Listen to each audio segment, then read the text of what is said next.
A mis amados hermanos, como les dije, la semana pasada iniciamos nuestra serie en el Sermón del Monte, el carácter y la vida del discípulo. Y consideramos lo que fue la introducción en los versículos 1 y 2. Dice la palabra del Señor: viendo la multitud, subió al monte y sentándose, vinieron a él sus discípulos y abriendo su boca les enseñaba diciendo.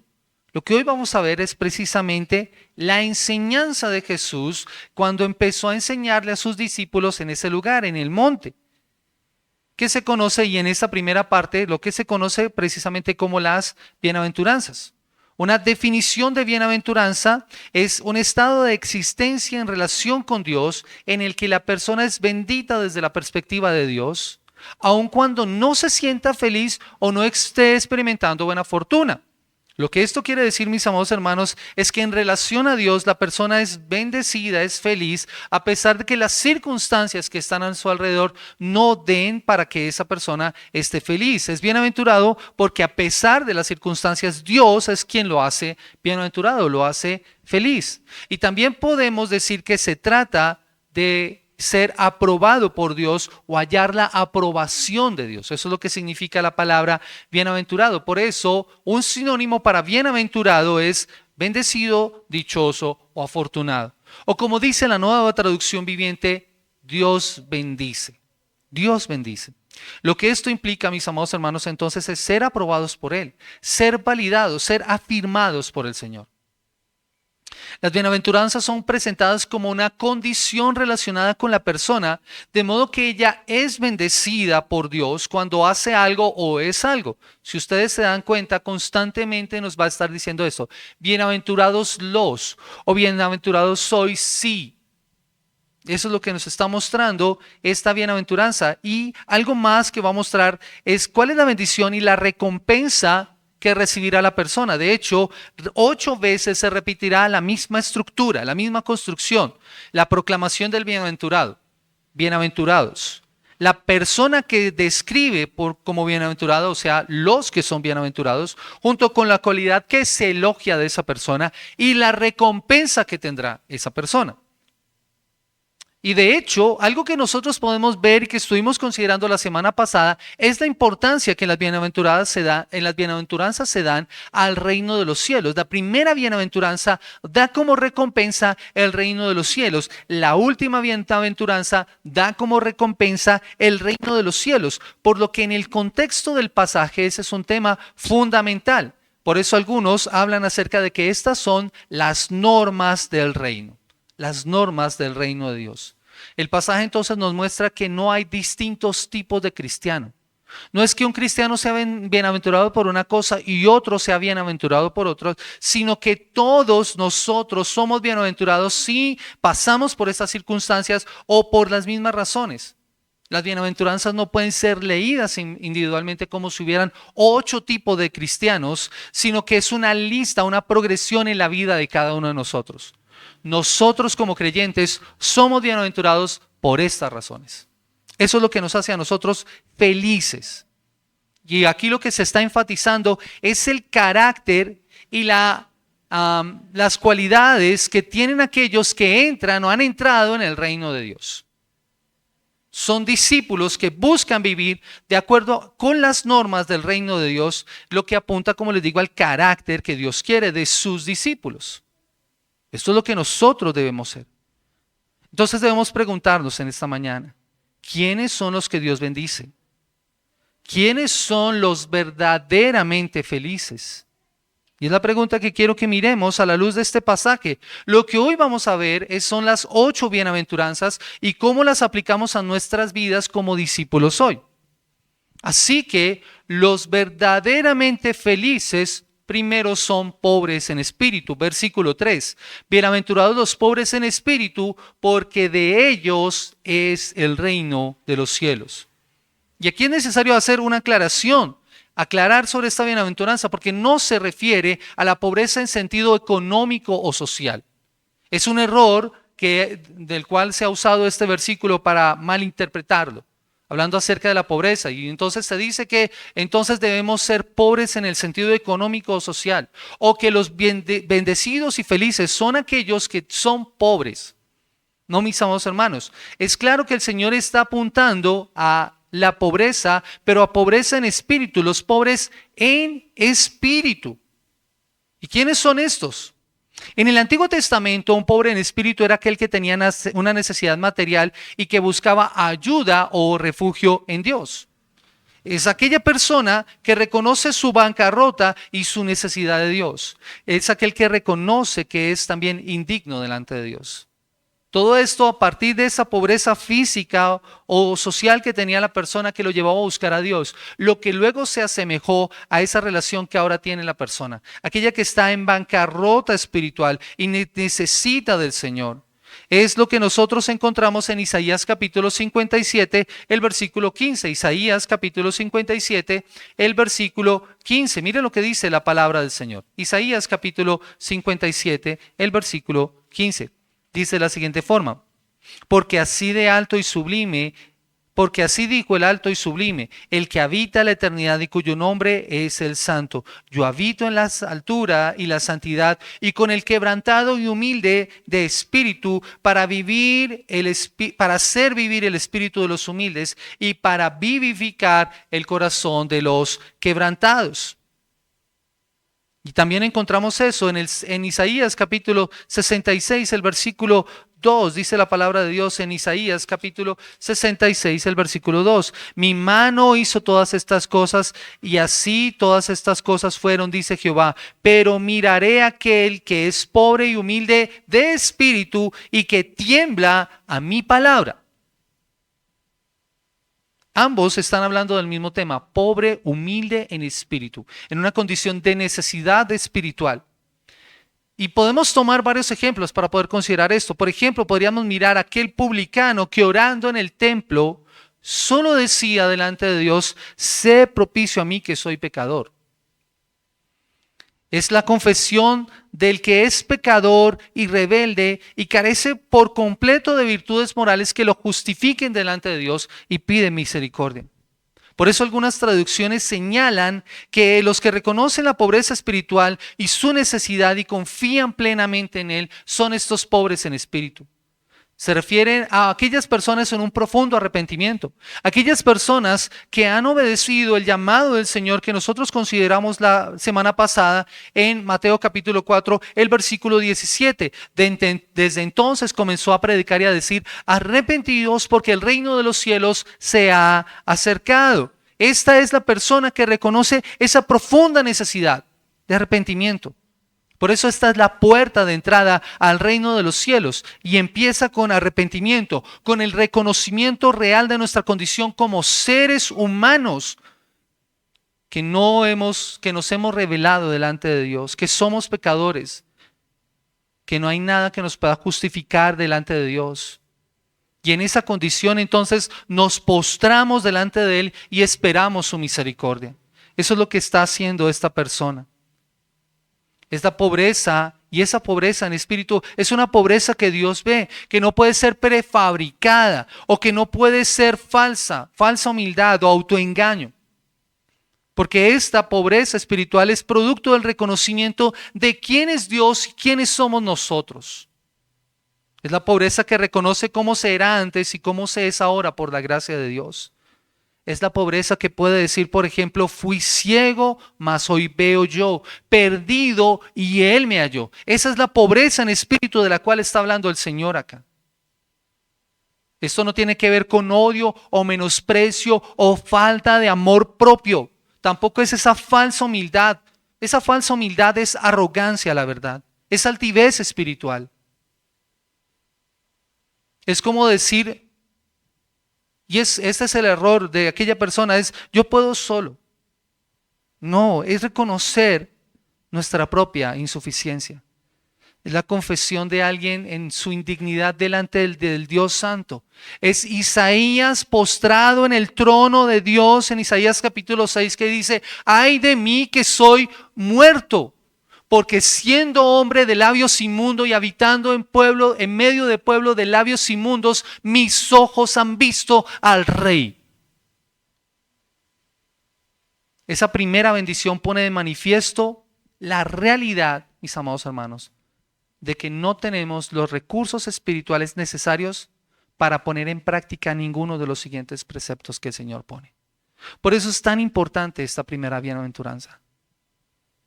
No tenemos ninguno de nosotros las capacidades que nos hacen a nosotros bendecidos o bienaventurados. No podemos cumplir el estándar de Dios por nuestras propias fuerzas, por lo cual necesitamos ir a Él en arrepentimiento y fe y por su gracia pedirle que nos ayude para poderlas vivir.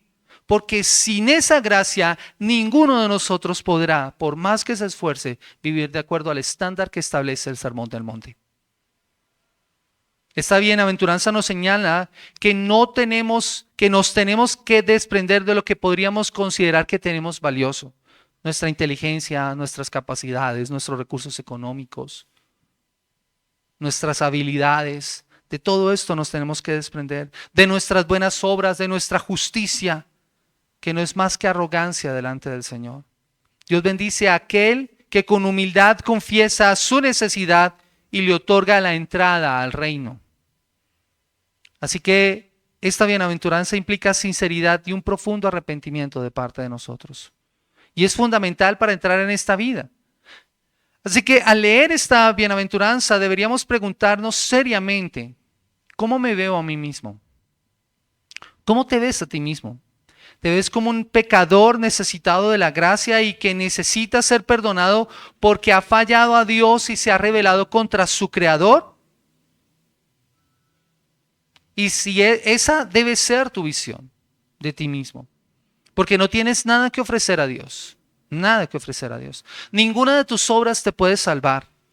Y si te arrepentiste de tus pecados, si has confesado tus pecados, si has ido al Señor en arrepentimiento y fe, hoy necesitas de esa gracia y hoy todavía sigues siendo un pobre en espíritu, necesitado de la gracia, porque estás batallando contra un fuerte enemigo que es el pecado, de modo que ahora, hoy más que nunca, sigues necesitando de los recursos que el Señor te puede dar para poder vivir esa vida que el Señor quiere que tú vivas agradándole. Por eso el Señor ofrece una recompensa acá.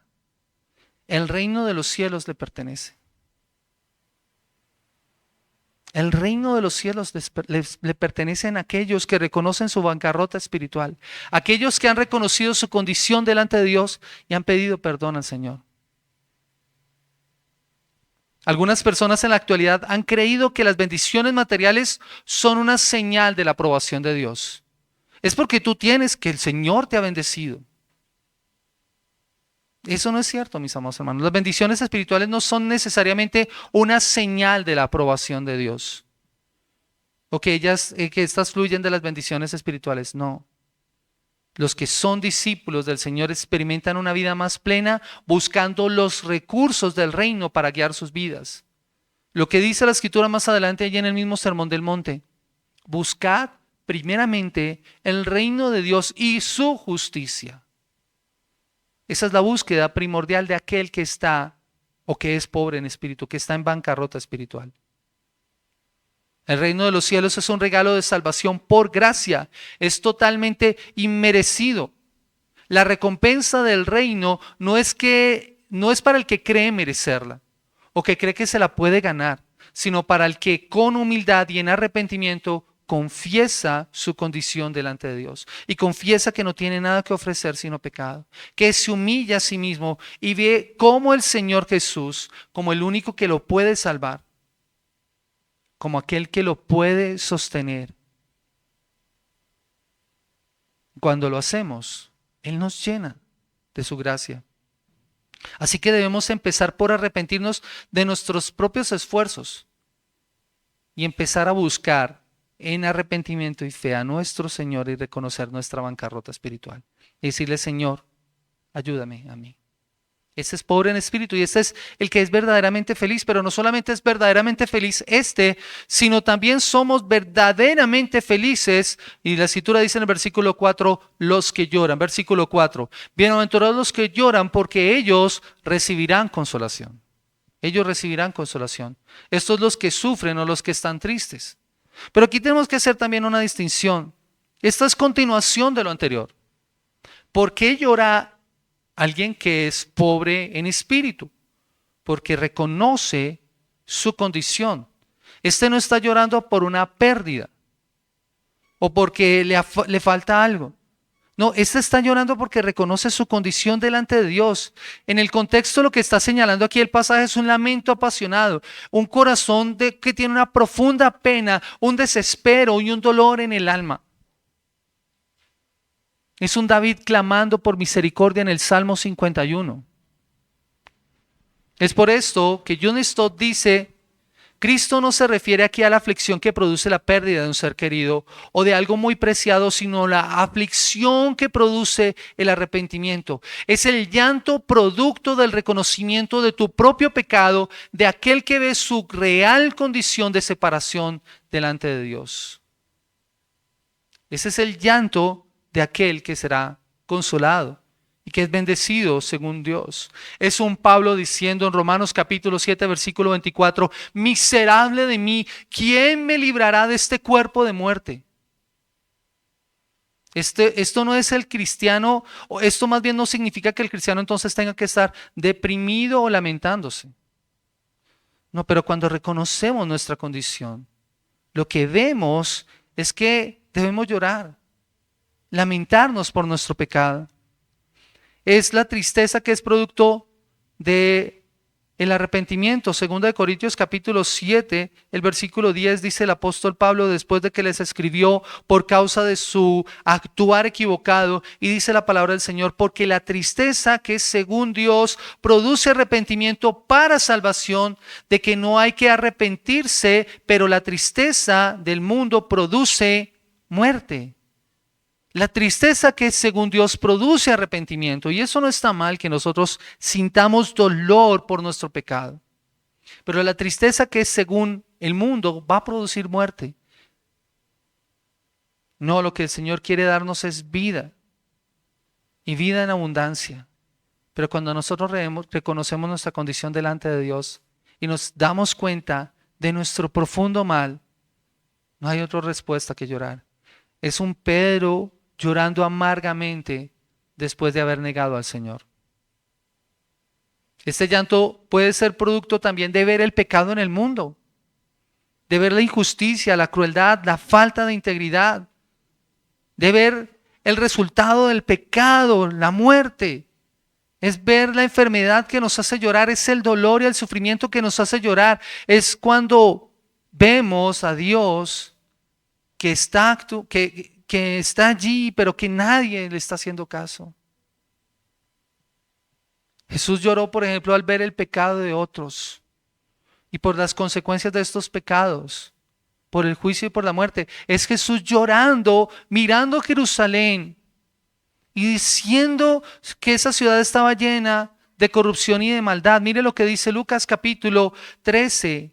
Lucas capítulo 13, el versículo 34 y 35, dice la palabra del Señor: Jerusalén, Jerusalén, que matas a los profetas y apedreas a los que te son enviados, cuántas veces quise juntar a tus hijos como la gallina a sus polluelos debajo de sus aguas, de sus alas, y no quisiste.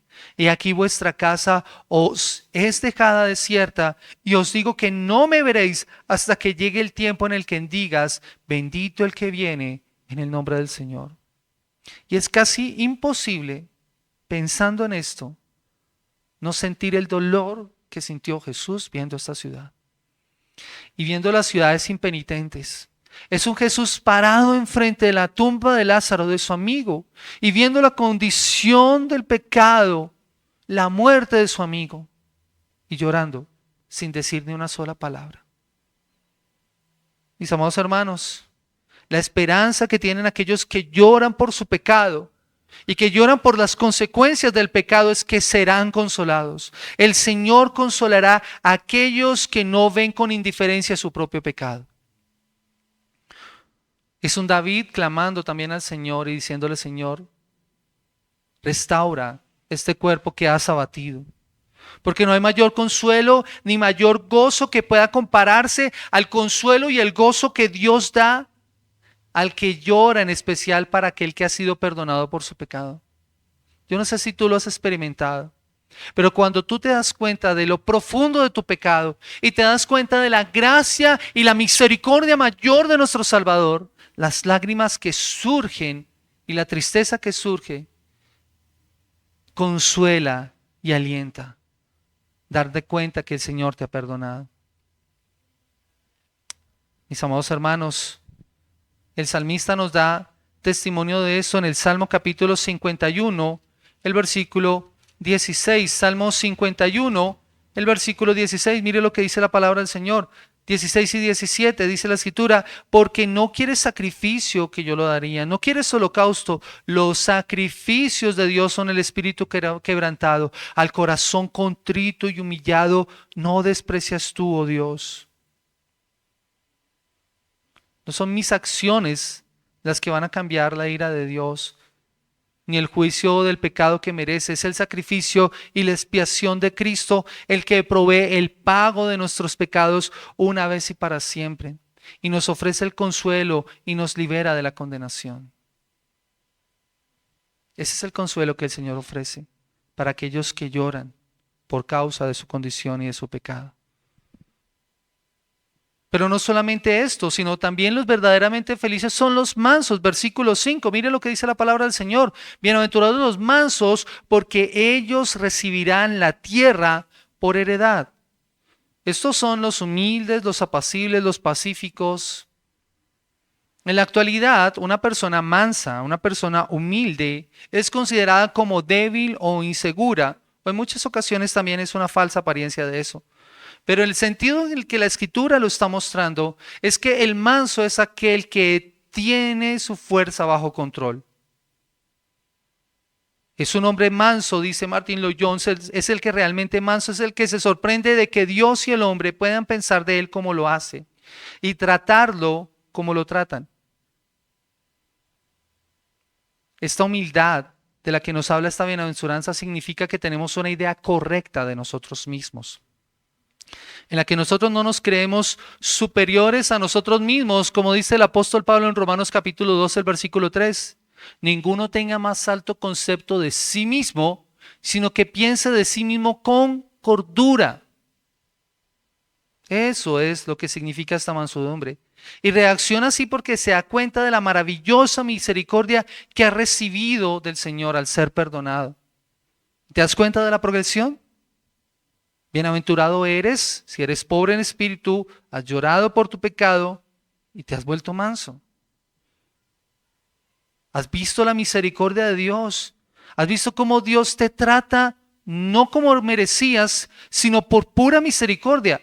Es como dice el autor C.J. Mahaney cuando le preguntan ¿cómo estás? ¿Saben cuál es la respuesta que él da? La respuesta lógica de nuestra parte, ¿cuál es? Bien, bien, gracias. ¿Sabes qué responde él?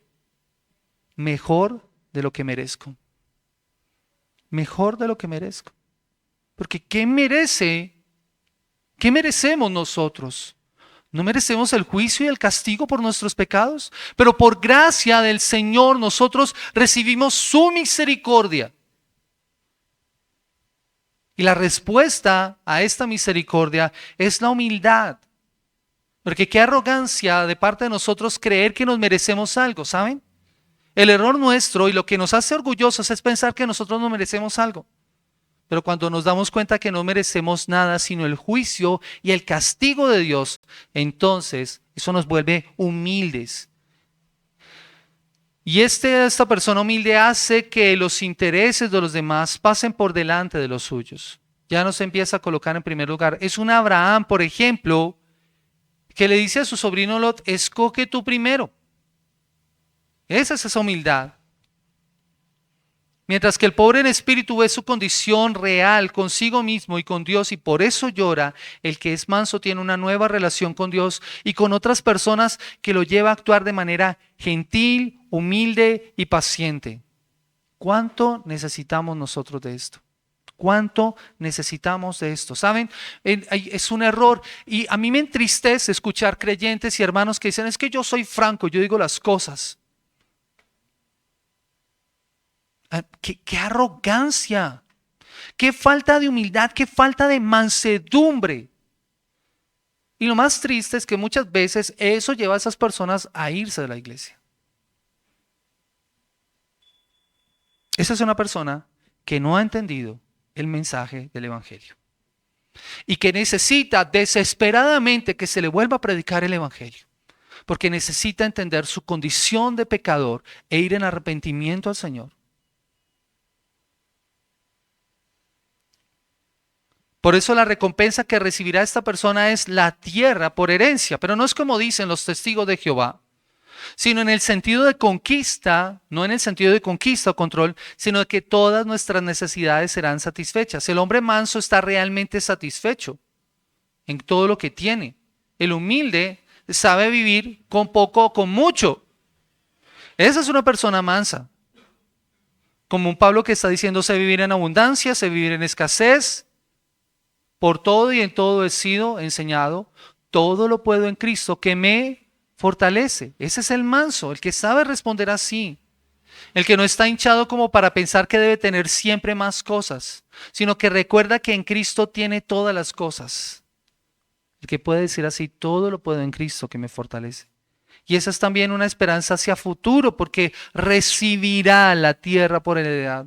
Ese consuelo de esos cielos nuevos y esa tierra nueva, lo que le permite también continuar adelante. Esa es esa persona. Entonces es bienaventurado el pobre en espíritu, el que llora, el manso, pero también es verdaderamente feliz el que tiene hambre y sed de justicia. O como dice una traducción, los que desean la justicia, versículo 6. Bienaventurados los que tienen hambre y sed de justicia, porque ellos serán saciados. Ese es el llamado de los creyentes a que en donde estén su prioridad y su ambición no sea su comodidad, ni los bienes materiales, sino lo espiritual. Es decir, la verdadera pasión por lo espiritual, el hambre insaciable por conocer íntimamente a Dios y sus caminos, y que sus vidas sean moldeadas por eso. Y quiero volver a hacer una aclaración, mis hermanos. Eso no significa que tú no tengas que trabajar y esforzarte por la vida que vives. Solo que en tu vida tiene que haber una prioridad. El hambre y la sed de justicia que solo provienen de Dios. Esa hambre que nunca se sacia. Nosotros comemos, pasado el tiempo, después del proceso digestivo, volvemos a tener hambre. ¿Y eso a qué nos lleva? A buscar alimento. El que tiene hambre y sed de justicia necesita día tras día ser completamente saciado de aquello que Dios le ofrece. La justicia aquí tiene que ver con una vida de conformidad a la voluntad de Dios. Es decir, que el que tiene hambre y sed de justicia tiene hambre y sed de conformarse a la voluntad de Dios y por eso se deleita en el verdadero alimento espiritual que es la palabra de Dios. ¿No ven ustedes que Cristo es ese pan de vida? Juan capítulo 6, el versículo 35. Después de que Jesús ha alimentado a los 5,000 y lo han buscado, dice la palabra del Señor en el diálogo que Él tiene con ellos. Versículo 35, yo soy el pan de vida. El que viene a mí nunca tendrá hambre y el que en mí cree no tendrá sed jamás. ¿Y saben qué va a hacer Jesús cuando una persona le busca? ¿Qué hacía Jesús? ¿No le enseñaba precisamente? De la misma manera que el alimento y el agua es necesario para nuestra vida, el progreso en nuestra vida depende de tener un apetito adecuado por la justicia que viene de Dios y que es obtenida por medio de Cristo. Y de la misma manera que los niños necesitan de la alimentación adecuada para crecer sanos y fuertes, nosotros necesitamos la dieta adecuada. ¿Y cuál es esa dieta? Tener hambre y sed de la justicia de nuestro Dios. Tal vez por eso, mis amados hermanos, tal vez por eso es que muchos de nosotros no tenemos el correcto crecimiento en nuestra vida espiritual.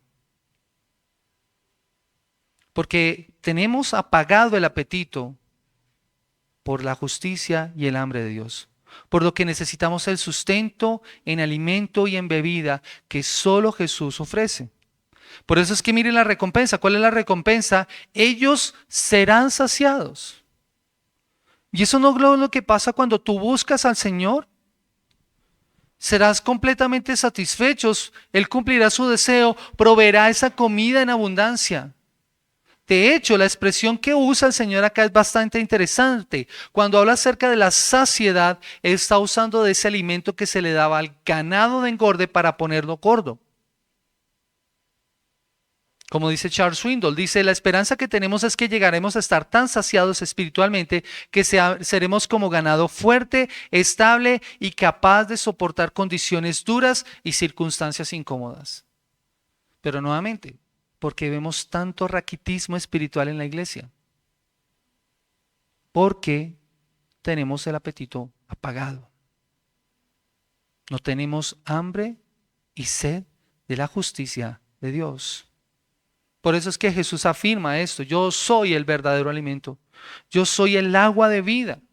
O como le dijo a la samaritana, miren lo que dice en Juan capítulo 4, el versículo 14. Y estas palabras deberían ser para nosotros una realidad. Juan 4, 14. Dice la palabra del Señor, Jesús hablando con la samaritana, dice, mas el que bebiere del agua que yo le daré, no tendrá sed jamás, sino que el agua que yo le daré será para él una fuente que salte para vida eterna. Nos sentimos satisfechos con Jesús, con lo que Él nos concede y con lo que Él es, y nunca será suficiente, siempre querremos más. Siempre querremos más. Mis amados hermanos, los verdaderamente felices son los misericordiosos, versículo 7. Bienaventurados los misericordiosos porque ellos alcanzarán misericordia. Aquí también se refiere a los compasivos. Y algo que podemos notar es que estas primeras 4 bienaventuranzas tienen todas relacionadas a Dios, pero ahora nuevamente nos enfoca a mirar a nuestro prójimo, a ser compasivos. Los compasivos, los que tienen compasión de otros, es preocupación por la gente que está necesitada. Con los menos afortunados que nosotros es identificarse con aquellos que están heridos e imaginar el dolor que tienen que soportar para entonces hacer algo al respecto. Ese es el que experimenta el consuelo que viene de Dios y que es verdaderamente feliz. Dice, porque ellos alcanzarán misericordia, dice el versículo 7. Es la respuesta de amor motivada por la indefensión, por la dificultad de una persona que lo lleva a actuar en amor. Eso es el ser compasivo. Se puede identificar porque él mismo se ve necesitado de la misericordia. Él mismo ha experimentado la misericordia. Es lo que nos dice la Escritura en Colosenses 3, 13 y 14. Perdonarnos unos a otros porque nosotros hemos sido perdonados. La persona que ha reconocido esto ve su condición miserable y demuestra gratitud por la misericordia que recibe y aprende a tenerla para con otros. Es una misericordia que ahora se da. Por eso, ¿cuál es su recompensa? Alcanzarán misericordia, serán tratados con compasión, Dios les tendrá compasión, y esto no es porque den perdón, sino porque lo han recibido para luego darlo. Aquel que ha recibido de gracia debe dar de gracia. Mateo capítulo 10, el versículo 8, dice la palabra del Señor: sanad enfermos, limpiad leprosos, resucitad muertos, echad fuera demonios, de gracia recibiste, dan de gracia. ¿Qué has recibido tú de parte del Señor? Si has recibido algo de parte del Señor, debes darlo. Porque aquel que ha experimentado perdón debe darlo. Y nada nos debería mover más al perdón que el conocimiento de ser perdonados, de haber recibido la misericordia. Nada demuestra más claramente que hemos sido perdonados que nuestra disposición a perdonar. Ser perdonado y perdonar, recibir misericordia y darla es la mejor muestra de esta bienaventuranza. Y no como lo hizo el siervo que no quiso perdonar, que está escrito en Mateo capítulo 18, el versículo 23 al versículo 35. ¿Recuerdan ustedes esa historia? Un siervo que no perdonó la deuda de un siervo que era mucho inferior a él, y después de que él recibió el perdón por una deuda muchísimo mayor. ¿Y cuántas veces, mis amados hermanos, no actuamos de esa forma? no perdonamos a otra persona, después de haber nosotros recibido una misericordia tan grande. Consideren esto, mis amados hermanos. Nuestra deuda, al igual que la deuda de este siervo, era impagable. Lo único que podría satisfacer la deuda era nuestro castigo. Era que tú y yo pagáramos delante del Señor. Pero ¿sabes qué hizo nuestro Dios? Envió a su Hijo Jesucristo a morir por nuestros pecados para que Él recibiera el castigo que tú y yo deberíamos recibir. Si no ves esa misericordia, si no consideras esa acción maravillosa del Señor, no has entendido el Evangelio. Y necesitas nuevamente comprender las verdades de la Escritura para que puedas entender que debes extender misericordia, que esa es la respuesta correcta a la gracia que has recibido. Necesitas esto. Iglesia, necesitamos esto. Urgentemente. Y necesitamos extender esa misericordia también a otros. Cada vez que nosotros predicamos el Evangelio, estamos extendiendo esa misericordia a otros. ¿Por qué somos tan egoístas y nos quedamos con este mensaje de salvación para nosotros? ¿No nos damos cuenta que eso es falta de misericordia? ¿No ves un mundo perdido allá afuera que necesita del Evangelio? Pero preferimos quedarnos nosotros aquí en la comodidad de nuestras cuatro paredes y disfrutando entre nosotros. Cuán necesitados estamos nosotros, iglesia, cuán necesitados estamos nosotros de poder comprender este mensaje. Que el Señor nos ayude. Pero no solamente son verdaderamente felices aquellos que son misericordiosos, sino que son verdaderamente felices los limpios de corazón, versículo 8. Bienaventurados los de limpio corazón, porque ellos verán a Dios. Estos son los de corazón puro, que tienen pensamientos, sentimientos y en su mente el corazón en la Escritura hace referencia al centro de control del ser humano. De donde vienen nuestros anhelos, nuestros deseos más profundos, de donde vienen nuestras motivaciones. Aquí hace referencia al interior y a lo moral de cada uno de nosotros. Y la intención es mostrar cómo se relaciona Dios con los hombres. El Salmo 24, el versículo 4 dice de la siguiente manera. Salmo 24, versículo 24 dice: limpio de manos y puro de corazón, el que no ha elevado su alma a cosas vanas, ni jurado con engaño. Y esto está en el contexto de los versículos 1 al 3. Dice: de Jehová es la tierra y su plenitud, el mundo y los que en él habitan, porque él la fundó sobre los mares y la firmó sobre los ríos. Versículo 3. ¿Quién subirá al monte de Jehová? ¿Y quién estará en su lugar santo? Y ahí empieza a decir quién es el que va a estar allí en la presencia del Señor. Es el que no ha alzado su mano a la falsedad, ni ha jurado con engaño. Son aquellos que tanto en su vida pública como en su vida privada son transparentes ante Dios y ante los demás. Son los íntegros de corazón.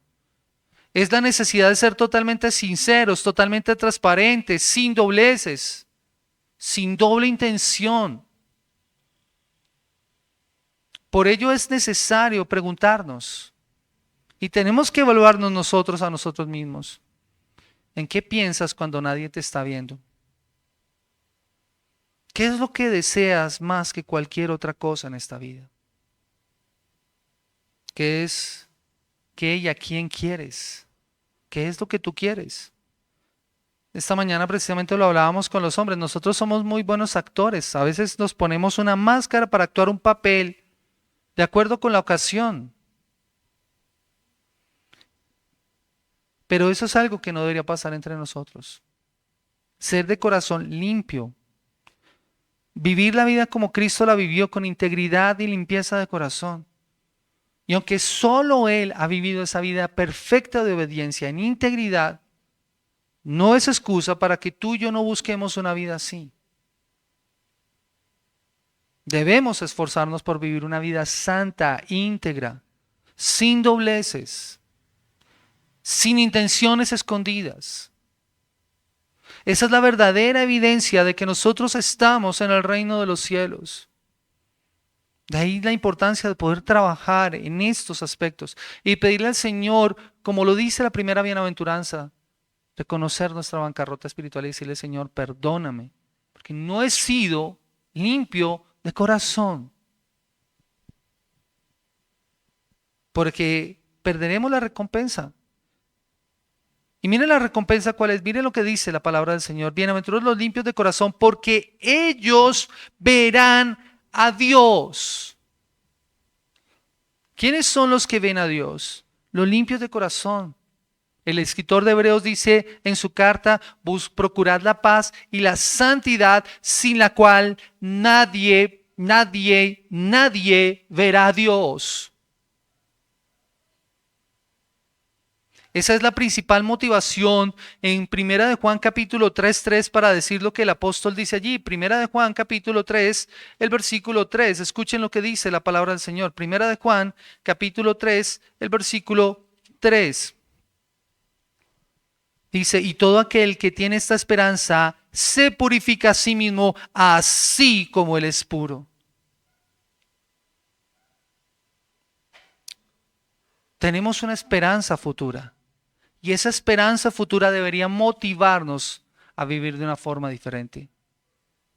No esperar hasta allá para ser transformados. Tenemos que hacerlo hoy, tenemos que hacerlo desde ahora.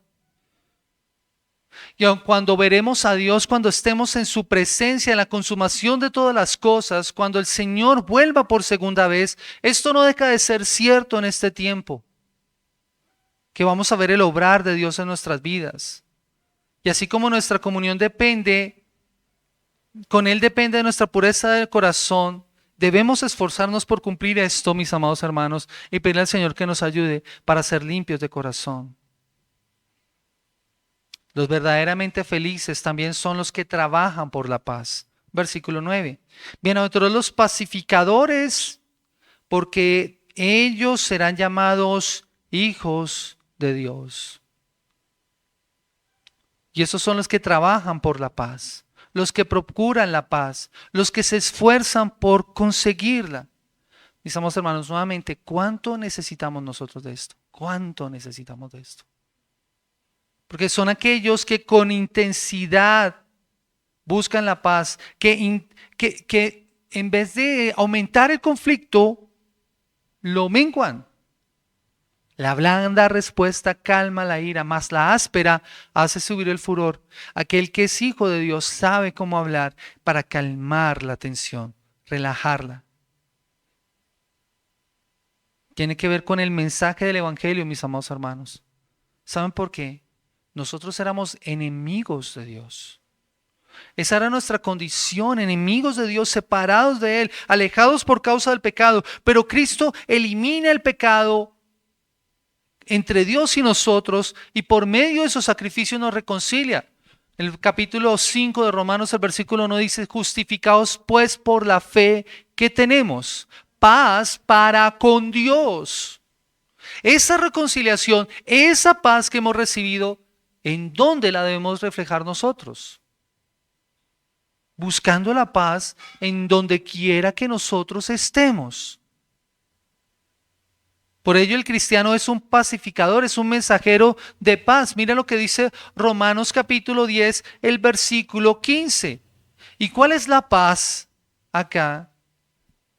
Esa paz que nosotros hemos encontrado, la paz para con Dios. Romanos capítulo 10, el versículo 15. Miren lo que dice la palabra del Señor. Versículo 14. ¿Cómo pues invocarán en aquel en el cual no han creído? ¿Y cómo creerán en aquel de quien no han oído? ¿Y cómo oirán sin haber quien les predique? ¿Y cómo predicarán si no fueran enviados? Como está escrito, cuán hermosos son los pies de los que anuncian la paz, las buenas nuevas.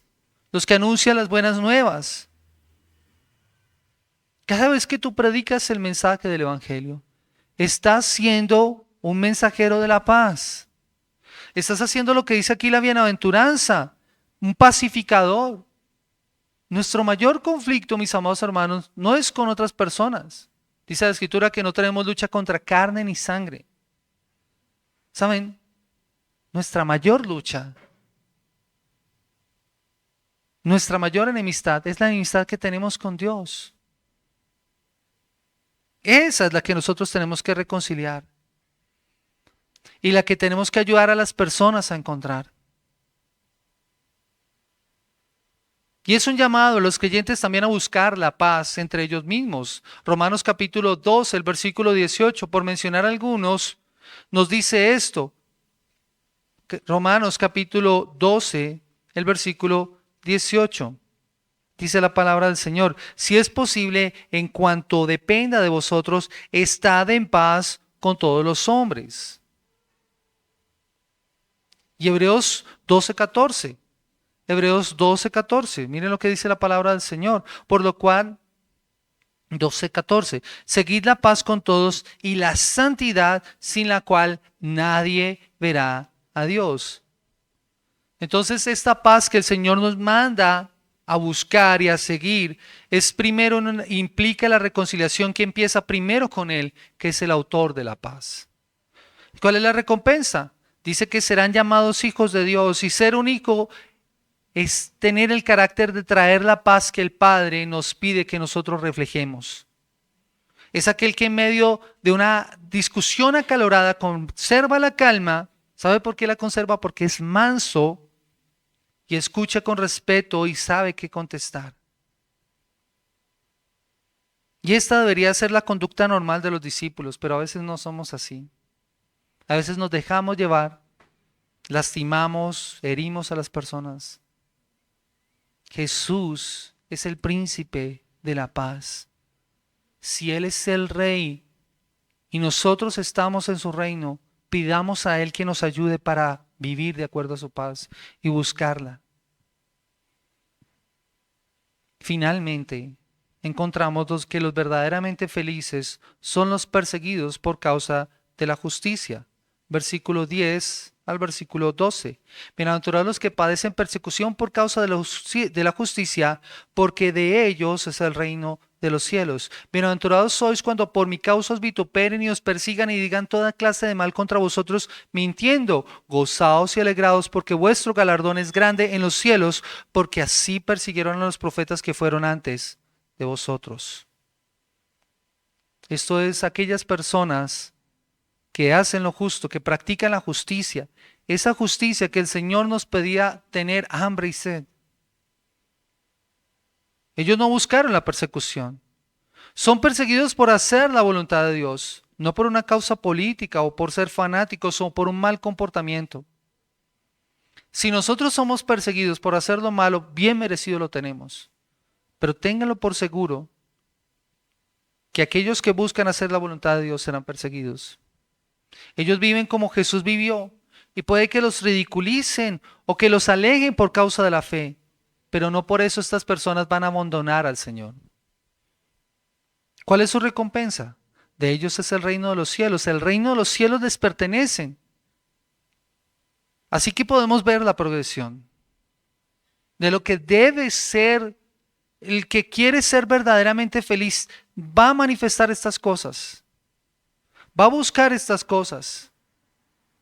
No para salvación, sino por causa de haber sido salvado. Pero tendrá que estar preparado. Tendrá que estar preparado.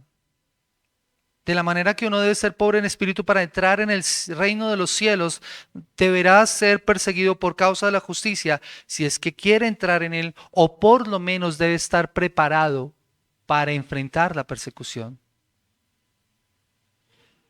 ¿Estamos preparados para eso? Si en algún momento se levantara persecución contra la iglesia, ¿estarías preparado, hermano, hermana? ¿Estaríamos listos para ser perseguidos?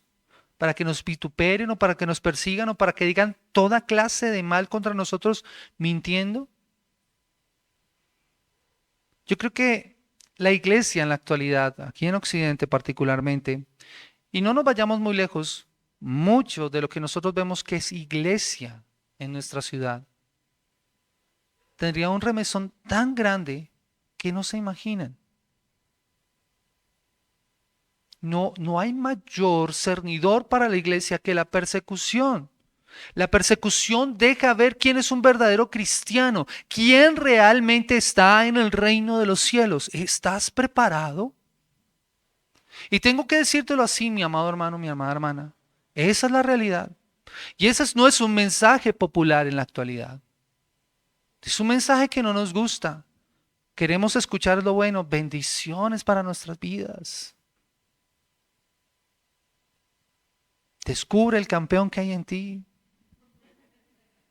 Mi amado hermano, mi amada hermana, no hay mensaje más dañino para la iglesia que ese.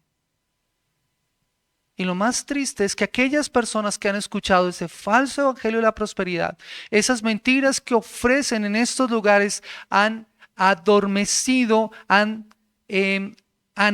¿cómo se dice cuando a una persona le aplican anestesia? Anestesiado a las personas para que no escuchen el verdadero evangelio. Han sido anestesiados para que no escuchen el verdadero evangelio. Pero si algo tenemos por cierto es que tenemos que experimentar o experimentaremos persecución. Preguntémonos, ¿has experimentado, has sido perseguido por causa de cómo vives tu vida por la fe? Si el discípulo jamás ha experimentado ningún tipo de persecución, se podría preguntar con justicia si eso es una vida que manifiesta justicia. Y si no hay justicia, si no hay conformidad a la voluntad de Dios, ¿cómo podrá entrar en el reino de los cielos? Dice Donald Carson.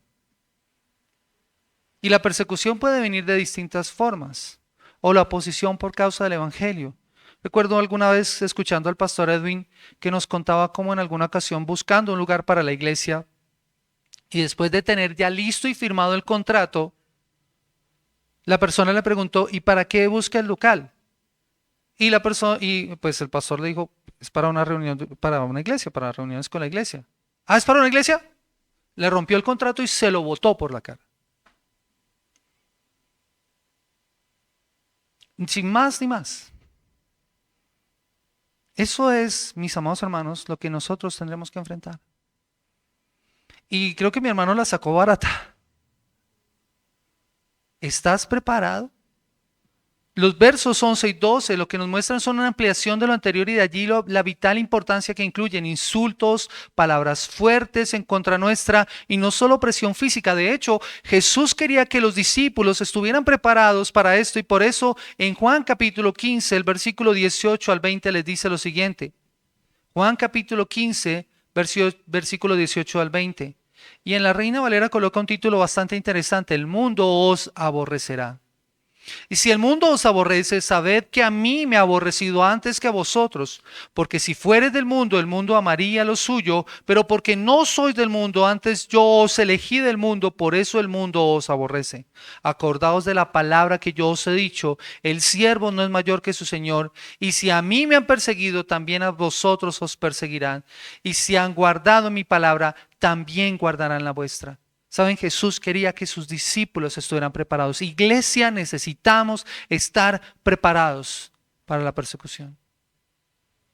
Nos perseguirán, pero aquellas personas que guarden su palabra serán guardadas por Él. Y eso no nos debe desalentar a nosotros para predicar el Evangelio, ¿saben? Cualquiera diría, no, pues para evitar la persecución no prediquemos, no, quedémonos callados, no digamos nada. No, hablemos, anunciemos y el Señor añadirá a la iglesia cada día a los que han de ser salvos. Eso es lo que nosotros tenemos que hacer. Practiquemos la vida que Él practicó y eso tiene que ver con la justicia.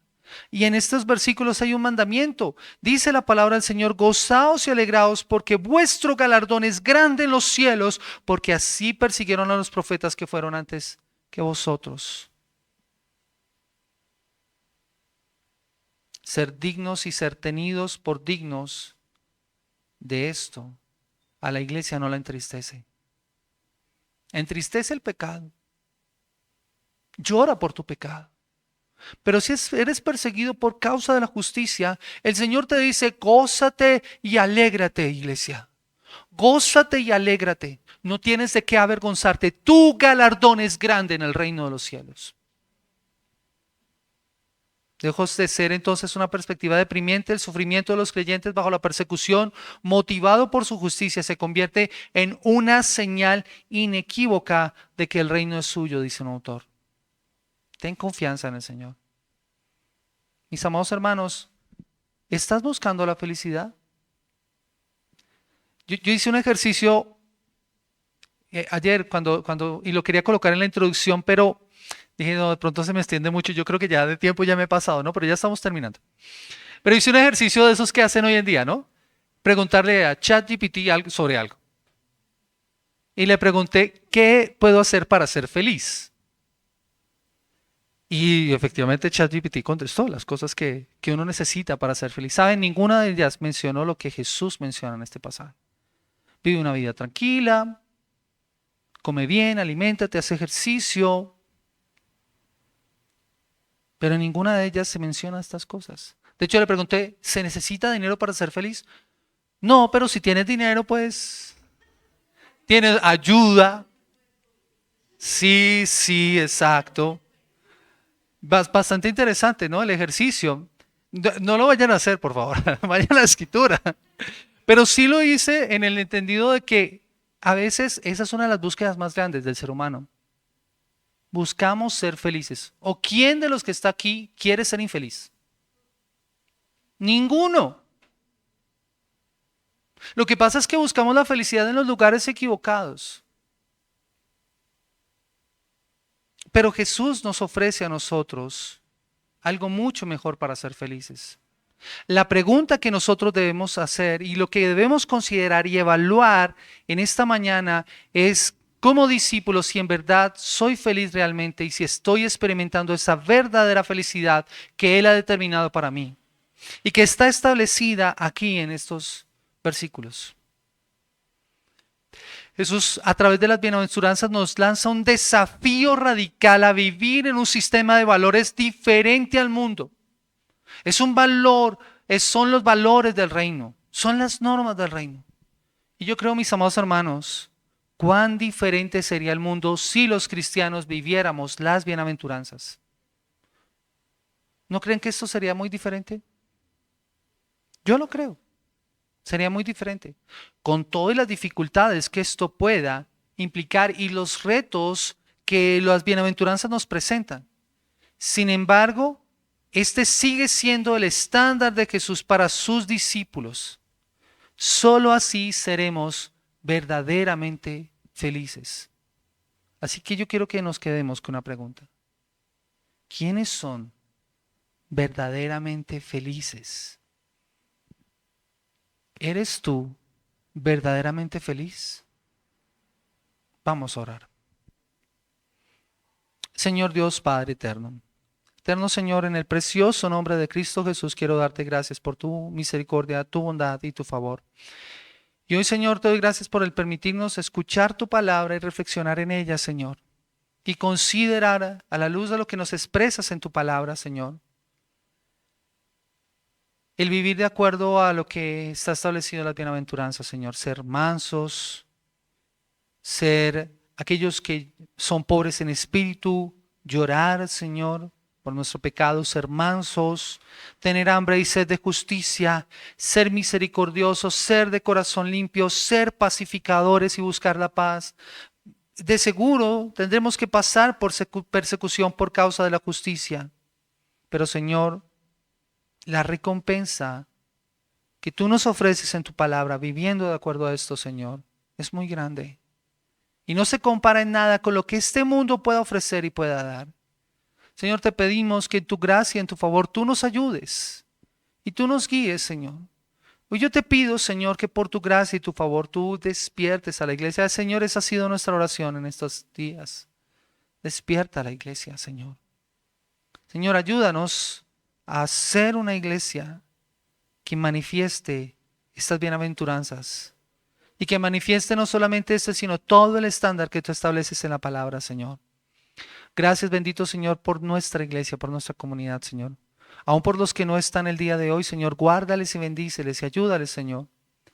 Despierta, Señor, a tu iglesia Y usa, Señor, tu palabra para movernos a nosotros, Señor.